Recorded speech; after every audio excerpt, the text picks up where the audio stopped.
বইতে জানে, ও গোবিন্দ সেবায় লাগে। ইন্দারার জল বইতে জানে না, গোবিন্দ সেবায় লাগে। যে টাকাটা রোজগার করলেন ওটা যদি গোবিন্দকে দিলেন তাহলে সেবায় লাগলো, আর যদি শুধু ব্যাংকেই জমা দিলেন, কাউকে দিলেন না, তাহলে ভগবানের সেবা লাগলো না, আপনার সেবায় লাগবো না। আপনার মৃত্যুর পর অন্য কেউ ভোগ করে দিয়ে চলে যাবে। তবে দানের কথা যখন এলো তখন বলে রাখি মায়েরা, একটা একটা করে শুনবেন। দানের কথা যখন বলে রাখি, আপনি দান করবেন, কোনো মেয়ের বিয়ে হচ্ছে না তার বাবাকে মাকে দান করবেন উপযুক্ত প্রমাণ পেয়ে। আপনি দান করবেন যেখানে মৎসব হচ্ছে, মহোৎসব, খিচুড়ি হচ্ছে, প্রসাদ হচ্ছে, সেখানে দান করবেন। আপনি তো বাড়িতে কাউকে খাওয়াতে পারেন না, তা আপনার পয়সাতে যদি 10 জন খেতে পারে তাতে আপনার মঙ্গল হতে পারে। এই জন্যে কীর্তন কমিটির মায়েরা যাচ্ছে, আপনারা দেবেন। তবে বলে রাখি মায়েরা, দানের কথা যখন হলো তখন বলে রাখি, আপনি কোনো বৈষ্ণবকে দান করুন। কোনো যদি ভিখারি এসে বলে মা আমাকে 10 টাকা দাও, 4 কেজি চাল দাও, 4 দিন খাই নাই, ও মিথ্যে কথা বলছে, ওটা বিক্রি করে ও মদ খাবে। কিন্তু কোনো বৈষ্ণবকে যদি আপনি 1 মুষ্টি চাল দিন, উনি বাড়িতে গিয়ে 3টে ইঁট পেতে একটু প্রসাদ তৈরি করে ভগবানকে দিয়ে বলবে, হে গোবিন্দ এটা আমার নয়, যে দিয়েছে তার পরিবারের যেন মঙ্গল হয়ে যায়। এই জন্যে আপনাদের দানের জায়গা জানতে হবে, কোন জায়গায় দান করব। আস্তে আবার বলে দিই, আপনাদের এখানে দেখবেন প্রথমে যখন আমি কীর্তনে আসরে এলাম, একজন ভদ্রলোক, বৈষ্ণব বটেন হয়তো, তিনি দেখবেন একটু প্রদীপ নিয়ে, হাতে প্রদীপ নিয়ে একটু তিলক দিচ্ছিল আপনাদের। এই তিলক দিলে কিন্তু পয়সা দিতে হয়, 5 টাকা 2 টাকা দিতে হয়। আমাদের বীরভূমের পাশে ঝাড়খণ্ড আছে, ওখানে কীর্তন হলে বৈষ্ণবরা কী করে, বড় একটা থালা নেই, থালা নিয়ে একটা প্রদীপ জ্বালাতে জ্বালাতে যাই, আর সঙ্গে সঙ্গে সবাই 10 টাকা 5 টাকা দেয়। অবাক হয়ে যাবেন, আমি দেখতে পেলাম প্রচুর লোক বসে আছে, কীর্তন শুনছে, টাকা দিচ্ছে, গরিব লোকগুলো 10 টাকা দিচ্ছে, কিন্তু সামনে একজন কোটি টাকার মালিক, কয়েকশো কোটি টাকার মালিক, ধুতি পাঞ্জাবি পরে বসে আছে, উনি কিন্তু টাকা দিচ্ছেন না, খালি পকেটে হাতটা এমনি করে ভরে ভরে এমনি এমনি করছে, এমনি এমনি করছে। তো জিজ্ঞেস কর, আমি মনে মনে ভাবলাম যে এইরকম এরকম করছে কেন, বলুন তো কেন করছে? বাছাবাছি চলছে, ছোটোটা দেবো না বড়টা দেবো, মানে 5 টাকার কয়েনটা দেবো না 2 টাকার কয়েনটা দেবো। ভগবান বলছে তোর পকেটে কত আছে ওটাও জানি, তোর ব্যাংকে কত আছে ওটাও জানি, এমন পোকা লাগা বেগুন দিয়ে দেবো যে তুই নার্সিং হোম আর ঘর করে করে বেড়াবি। তখন তো ছোট বড় মেজো সব একসঙ্গে বেরিয়ে যাবে। ওই জন্য মায়েরা আপনাদেরকে বলে রাখি, দান করবেন উপযুক্ত জায়গায়, কিন্তু দান করলে নাম দেবেন না। অনেকে দেখবেন মন্দিরে ফ্যান দেয়, বলে আমার নামটা লিখে দিয়ে তো। অনেকে দেখবেন 4000 টাকা চাঁদা দেয়, আমার নামটা প্রথমে লিখো তো। লিখবেন না কেন বলুন তো? যদি আপনারা আমাদের বীরভূমে যান, নিতাই ধাম তারাপীঠ মন্দিরে কোনোদিন যদি যান, তাহলে প্রদীপ পালের কথাটা মেনে নেবেন। একটা বিরাট বড় মন্দির হয়েছে ইস্কনের পাশে, বিরাট মন্দির নিতাই ধামে। ওই মন্দিরটা 10 কিলোমিটার দূর থেকে দেখা যায়। ওখানে গান করতে গিয়ে জিজ্ঞেস করলাম, দাদা এত বড় মন্দির খরচ কে দিচ্ছে? বলে যে দেয় সে নাম দেয় না। দেখলাম 10 ট্রাক পাথর দাঁড়িয়ে আছে, নিয়ে 10টা ট্রাক দাঁড়িয়ে আছে। জিজ্ঞেস করলাম এত পাথর কে পাঠিয়েছে? ড্রাইভারকে জিজ্ঞেস করলাম, ভাই পাথর কে পাঠিয়েছে? ড্রাইভার বলেছে, বাবু বলেছে নাম বলবি না, নামটা মানুষের খাতায় নয়, নামটা ভগবানের খাতায় রাখবে। মানুষের খাতায় নাম রাখলে অহংকার বাড়বে, আমি দিয়েছি। আর যদি আপনি নামটা না দেন তাহলে আপনার নত ভাব থাকবে, আপনার ভক্তি জন্মাবে, আপনার দানের মানসিকতা হবে। ওই জন্য আপনি যতই দান করবেন চোখ মুজে দান করবেন। কেন? আপনি বুঝবেন এটা আমার কাউকে দেখানো নয়, ভগবানকে দেওয়ার দান। এই জন্যে বলে রাখি, আমাদের ওখানটা দুর্গা মন্দির হয়েছে, একটা ছেলের মা মরেছে, মায়ের নাম রাজুবালা সরকার, ও একটা ফ্যান দিয়েছে, ফ্যানের নিচে রাজুবালা সরকার লিখেছে, ফ্যানটাও ঘুরছে, রাজুবালা সরকারও ঘুরছে। একদিন মা ছেলেকে স্বপ্ন দিয়ে বলছে, খোকা তুই কেমন আছিস? বলছে, মা তুমি যেদিন থেকে মরে গেছো আমি একবারে ভালো নাই। ওগো মা তুমি কেমন আছো? বলছে, আর বলিস না বাবা, আমি খালি ঘুরঘুর ঘুরঘুর ঘুরঘুর করে ঘুরছি। এই জন্য দান করবেন, কিন্তু নাম আপনারা কেউ দেবেন না। আচ্ছা, বট গাছ ধীরে ধীরে বাড়ে, বহুদিন পরে মরে, আর কলা গাছ হুড়হুড় করে বাড়ে, 2-4 দিন পরেই পরে। দেখবেন যারা আমিষ খায়, মাছ মাংস ডিমে যারা ডুবে থাকে, তারা যত খায়, একজন বলছে খাবো না, জন্মটা তো খাবার জন্যেই, বলছে খাট পেট ভরে খাবো আর খাট ভরে যাব, যাবে তো? মায়েরা, এই শরীরটা আস্তে আস্তে বলে দিই, এই শরীরটা একটা যন্ত্র, এই শরীরটা একটা যন্ত্র। একটা যন্ত্রে কাজ করতে করতে সপ্তাহে যেমন রেস্ট দিতে হয়, সেরকম আপনারা সবাই একটু কান খুলে শুনে রাখুন, যে যেখানে বসে আছেন, আপনারা 15 দিন পর পর একবার রেস্ট দেবেন। সোমবার, রবিবার, সোমবার, মঙ্গলবার, বুধবার, বৃহস্পতিবার, শুক্রবার, শনিবার। কিন্তু ভগবানের বার কোনটা? রবিবার হলো সূর্যদেবের বার, সোমবার হলো শিবের বার, মঙ্গলবার হলো হনুমানের বার, বুধবার হলো বুধের বার, বৃহস্পতিবার হলো লক্ষ্মীবার, শুক্রবার হলো সন্তোষী মাতা নাকি, আর শনিবার হলো শনি দেবতার বার। তাহলে এবার বলুন ভগবানের বার কোনটা, হরির বার কোনটা? একাদশীর দিনটা হচ্ছে হরির বার। যারা একাদশী করেন, যারা করেন না তারা মন দিয়ে জেনে নিন, মুসলমান সমাজে দেখবেন 30 দিন রোজা রাখে, থুতু পর্যন্ত গেলে না, ভোর 4টে থেকে সন্ধে 6টা পর্যন্ত, তারপর তারা জলগ্রহণ করে। অনুকূল ঠাকুর বলেছে যে যত ভোগী সে তত, জোরে বলুন, আপনারা সবই জানেন, জ্ঞান পাপি কিন্তু করবেন না।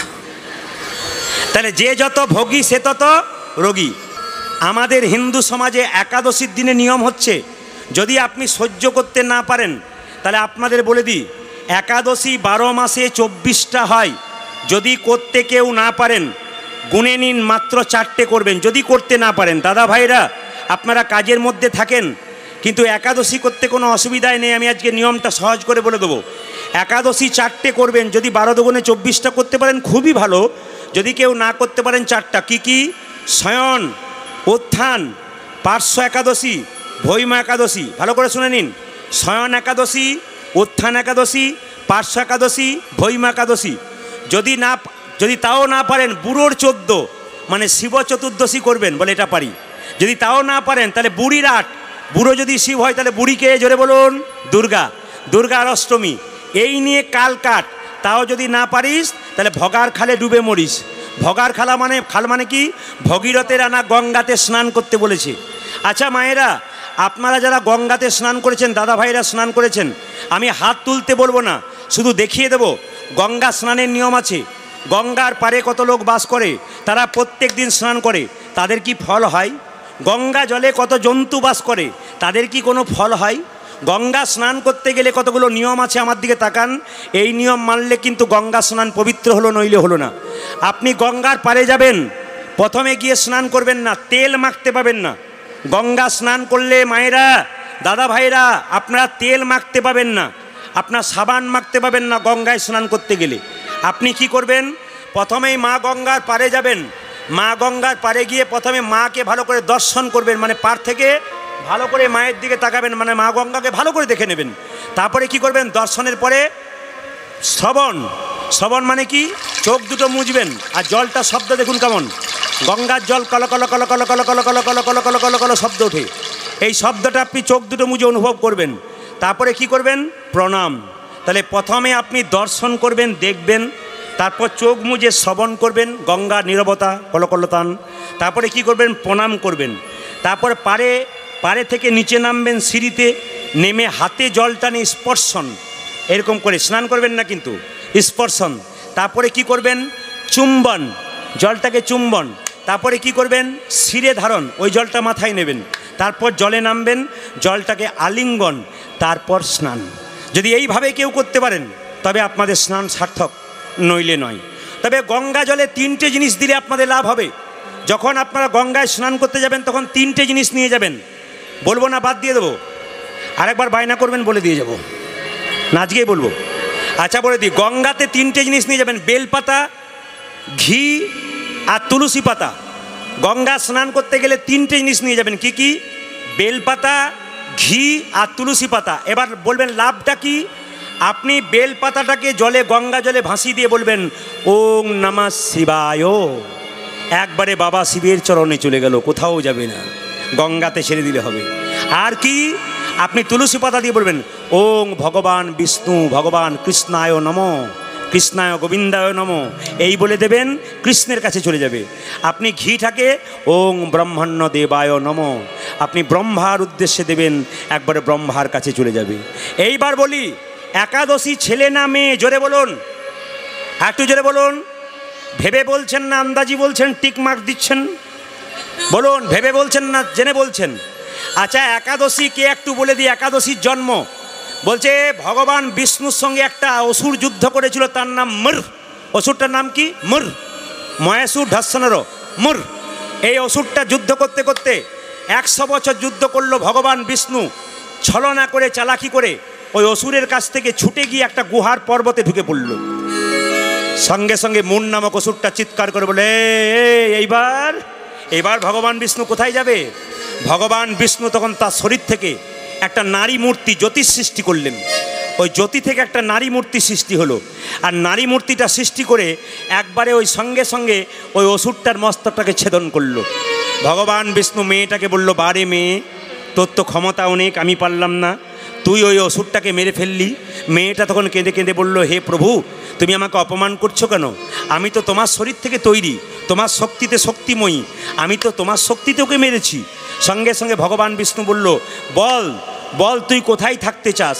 সঙ্গে সঙ্গে মেয়েটি বলে উঠল, আমি যখন মহিয়া রমণী হয়েছি আর আমি কোথাও যাব না, একটা জায়গায় থাকব, আমি পৃথিবীতে থাকব, আমার নাম হবে একাদশী। আমার মধ্যে আসতে, আমার মধ্যে যে আশ্রয় নিতে পারবে 15 দিনে একবার, তার বৈকুণ্ঠ প্রাপ্ত হবে। আমার মধ্যে যে 15 দিনে একবার আশ্রয় নিতে পারবে, তার শরীর সুস্থ থাকবে। মানুষ তো রাগ করে 3 দিন খায় না, এগুলো যদি আপনি 15 দিনে একদিন করতে পারেন, দেখে নেবেন আপনাদের বাড়িতে কি মঙ্গল হয়। শুধু একবার আরম্ভ করুন, আপনারা জোরে বলুন, সবাই আরম্ভ করবেন তো? না না, আজকে হরিবাসরে কৃষ্ণের কাছে কথা দিয়ে যাবেন যারা, তারা পরবর্তী একাদশী শুরু করুন। 2-4 জন বলছে, আর বলবেন না, খিদেতে আমি থাকতেই পারি না।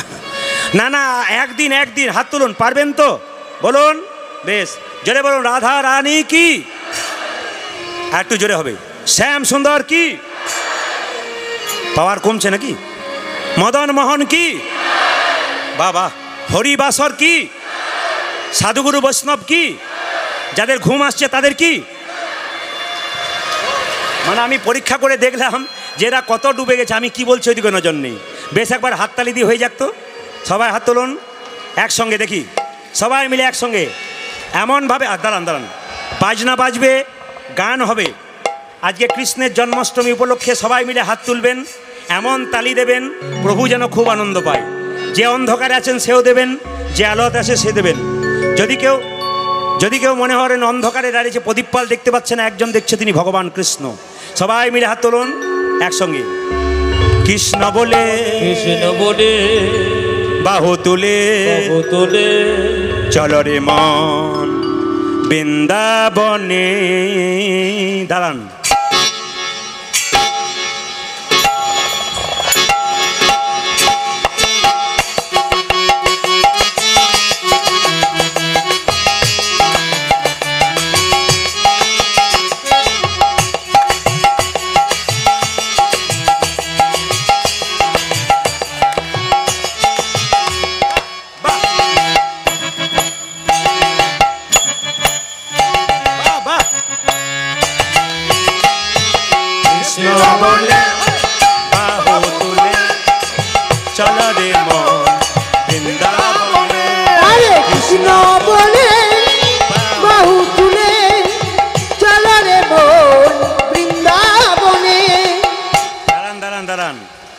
আমি 10-15 হাজার মানুষ দেখতে পাই, আমার এই দুটো চোখে গোবিন্দ শক্তি দিয়েছে।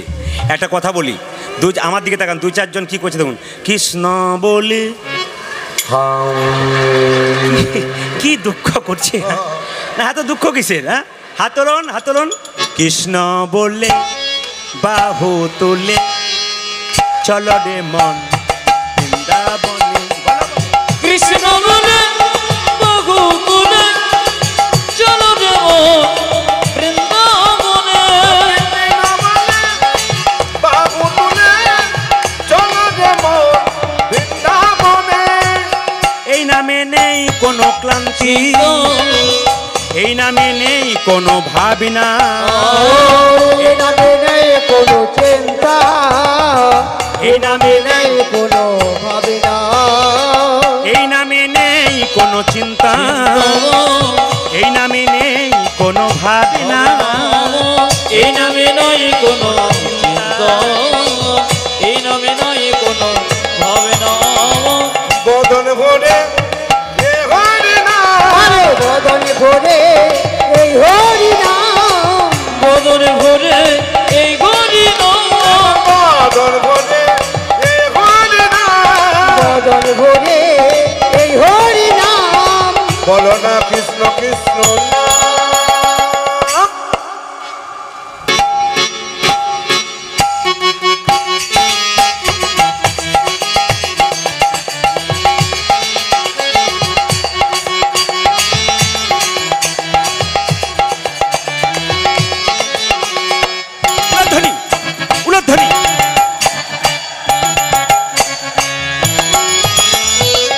এই নামে নেই কোনো ক্লান্তি, এই নামে আছে শুধু শান্তি।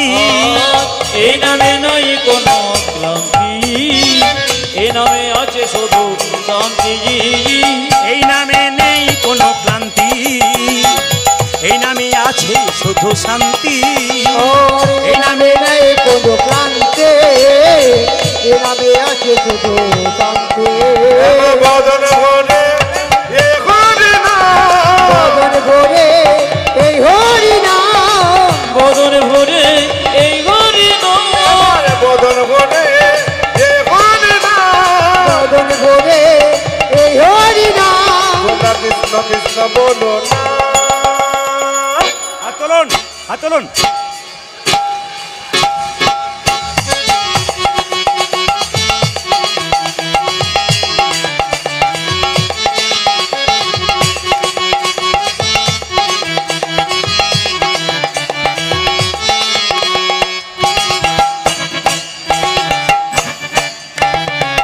উলধ্বনি।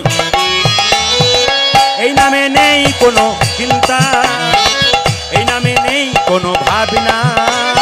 এই নামে নেই কোনো ক্লান্তি, এই নামে আছে শুধু শান্তি। এই নামে নেই কোনো ক্লান্তি, এই নামে আছে শুধু শান্তি। এই নামে নাই কোনো ক্লান্তি, এই নামে আছে শুধু শান্তি। আস্তে। সবচাইতে ভালো লাগছে কি জানেন, শুধু এখানে নয়, প্রত্যেকটি এলাকাতে যাই আমি, আর প্রত্যেকটি জায়গাতে আমাদের মাথায় একটু চাপ থাকে, এরকম ভক্তের চাপ থাকে প্রতি জায়গাতে।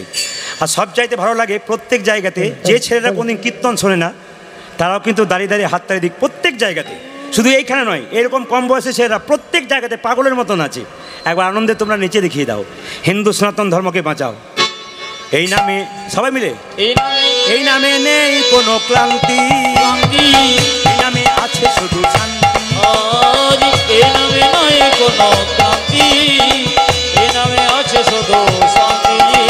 বদন ভরে এই হরি নাম, বদন ভরে এই হরি নাম, বদন ভরে এই হরি নাম, বদন ভরে এই হরি নাম, বদন ভরে এই হরি নাম। বলো না কৃষ্ণ কৃষ্ণ নাম।